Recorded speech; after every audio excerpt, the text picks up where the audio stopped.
Здравейте, казвам се Яна и в това видео искам да ви кажа какво не се прави на английски език. Какво не трябва да правите, докато говорите английски език. Първо, не мълчете. Моля ви, не мълчете. Ако учите английски или просто ако знаете английски и искате този английски да бъде така жизнен и готов за ползване, когато ви потрябва, не мълчете. Използвайте всяка реална ситуация да кажете нещо, макар и неправилно, макар и с грешки, макар и с много минимален английски, ползвайте го този английски. Повярвайте ми, всяко нещо, което кажете в реална ситуация, ще бъде запомнено за цял живот, колкото и малко да е то. Струва си. Така, другото нещо, не се извинявайте, не се оправдавайте и не се обяснявайте. Не се извинявайте, че имате лош английски, това прави много лошо впечатление на български, на native спикерите на английски, на хората, за които този език е роден. Така ги поставите в ситуация, в която те трябва да ви се обясняват и да ви кажат, ама не, това английски е много добър. Смята се за доста грубо, не е прието да се извинява човек. Не забравяйте, че те са чували какво ли не, просто гледайте да си свършите работата.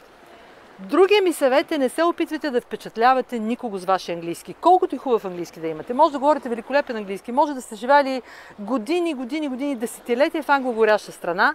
Въпреки всичко, ако този език не ви е роден, винаги ще имате, няма да бъдете никога застраховани от гафове и все някога ще направите някакъв гаф. Така че не се опитвайте да впечатлявате никого, не се старайте да бъдете перфектни, защото няма да бъдете перфектни, просто няма как да стане. И най-важното, не се опитвайте да впечатлите native спикерите с вашия английски. Тези хора, native спикери има предвид хората, за които този език е роден. Тези хора са чували какво ли не на английски език.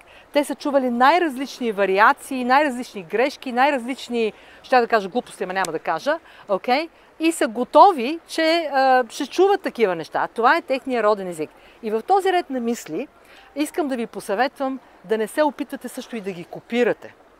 Защото съм виждала, и всички сме виждали доста така не много красиви гледки, в които така, хора се опитват да копират жестикулацията на англоговорящите, да копират произношението. Чувала съм майки да казват, примерно, сина ми има проблеми с граматиката или има така, проблеми с английски, обаче пък произношението му е страхотно. Значи няма как да има човек хубаво произношение, няма как да има така културално подходящо поведение, ако не познава този език и неговата култура дълбоко.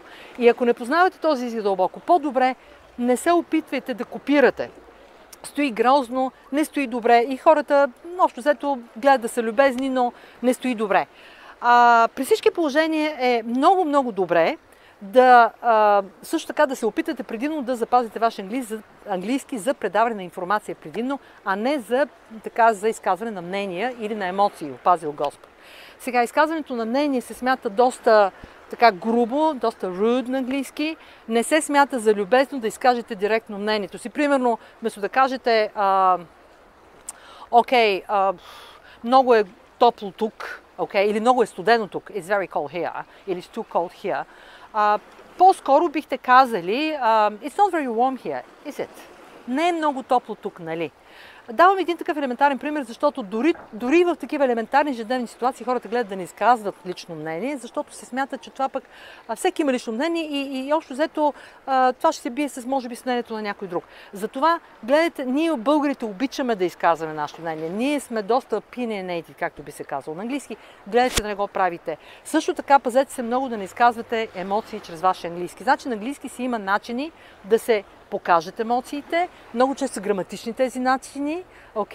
Това е, общо дето бих казала, с риск да не звуча много елегантно, това е висш пилотаж и за това моят съвет е пазете ваш английски за предаване на информация предимно. Когато изразявате емоция, особено пък ако изразявате мнение, ако изобщо се държите на английски така, както се държите на български, е твърде възможно да излезете rude, да звучите rude, т.е. да звучите грубо. Общо взето нашия изказ, ние сме малко по-спонтанни, по-емоционални, повече. Ние смятаме, че сме по-емоционални, ние се държим по-емоционално. Нещо сме по-емоционални, примерно от англичаните или от американците, ние просто изразяваме емоция. Нашата култура, нашия език го позволява това нещо, а това не е прието на английски език. Смята се, че това влиза в територията на хората. И затова гледайте да не изразявате емоция и гледайте да не изразявате мнение. Между другото, един мой приятел се върна скоро от Ирландия. Той е ирландец, но живее в България. И скоро се върна от Ирландия и каза така, бях забравил, викам, как е там? Една година мисля, че не си беше ходил. И той каза, бях забравила колко са... I had forgotten how polite, how nice people in Ireland are. Бях забравила колко са мили, колко са любезни хората в Ирландия. Той, разбира се, сравнява с тук нашеските, така, ние сме малко по-харш, малко по-хард българите. Така и струваме на тях. Така. И в крайна сметка, take my advice, вземете моя съвет, пазете ваш английски за практични цели, гледайте да си свършите работата, т.е. гледайте да предадете това, което искате да изкажете.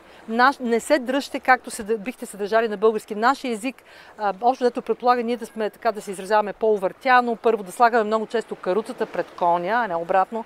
Т.е. ние първо казваме, примерно, защо ще правим нещо и след това казваме какво ще правим. Докато те предпочитат да кажат какво ще направят първо и след това що ще го правят. Аргументацията идва след това. Първо казвате, първо целта.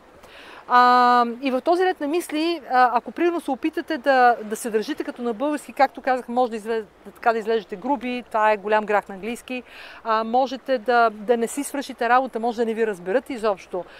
Губите времето на хората с всички тия бла-бла-бла, както казваме.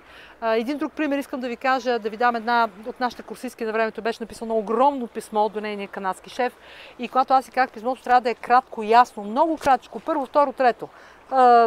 Защо му пишеш, какво ще правиш, защо ще го направиш така. Тя каза, как аз искам той да разбере колко английски знам и колко съм добра. Не, ти не си добра, ако знаеш английски. Ти си добра, ако си свършиш работата. И така бъдете практични. Когато говорите английски, не се страхувайте от грешките си, никакъв проблем не е, стига да успеете да предадете това, което стига да ви разберат. Ако ви разберат, тези хора ще кажат, имате чудесен английски, имаш добър английски. Ако не ви разберат, какъвто е английски да говорите, повярвайте ми, те просто ще кажат, той няма никакъв английски, не говори никакъв английски. Okay. He doesn't speak English very much, that's here. Okay? И в този ред на мисли ви пожелавам приятна вечер от остров Тасос. Реших, че този амбианс тук е много подходящ за едно такова видео. Okay? Кой ли знае защо. So, wishing you good luck in your language endeavors and thank you very much for watching and take care. Thank you for watching.